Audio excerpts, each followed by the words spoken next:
brought you by Silver Pumps and Motors.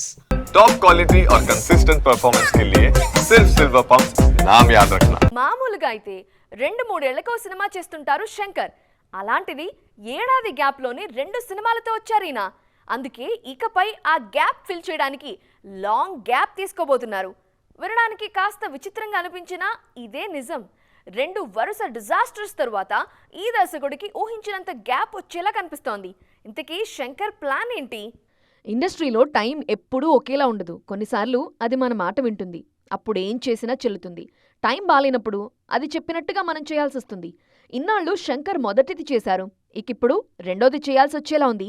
ఈ మధ్య ఆయనకి టైం పెద్దగా కలిసి రావట్లేదనేది కాదనలేని చేదు నిజం. గేమ్ చేంజర్ కంటెంట్ ఎలా ఉన్నా బడ్జెట్ విషయంలో బాగా విమర్శలెదుర్కొన్నారు శంకర్. డబ్బు నీళ్లలా ఖర్చు చేశారు, షూట్ చేసింది చూపించలేదనే విమర్శలొచ్చాయి. పైగా గేమ్ చేంజర్ ఫుటేజ్ 5 గంటలంటూ శంకర్ చేసిన కామెంట్స్ ఆయన్ని మరింత బ్యాడ్ చేశాయి. ఇంత పెద్ద దర్శకుడయ్యుండి ఆ మాత్రం ప్లానింగ్ లేకుండా సినిమా ఎలా చేస్తారంటూ సెటైర్ల వర్షం కురిసింది. ఈ ప్రభావం నెక్స్ట్ సినిమాలపై పడేలా కనిపిస్తోంది. చూస్తుంటే శంకర్ తరువాతి సినిమా రావడానికి 2-3 ఏళ్లు పట్టేలా ఉందిప్పుడు. ఇండియన్ 3 వచ్చేది అనుమానమే. 1000 కోట్లతో వీరయుగ నాయగన్ వేల్పరి ప్రాజెక్ట్ అనౌన్స్ చేసినా శంకర్కి అంత బడ్జెట్ ఇచ్చే నిర్మాతలు లేరిప్పుడు.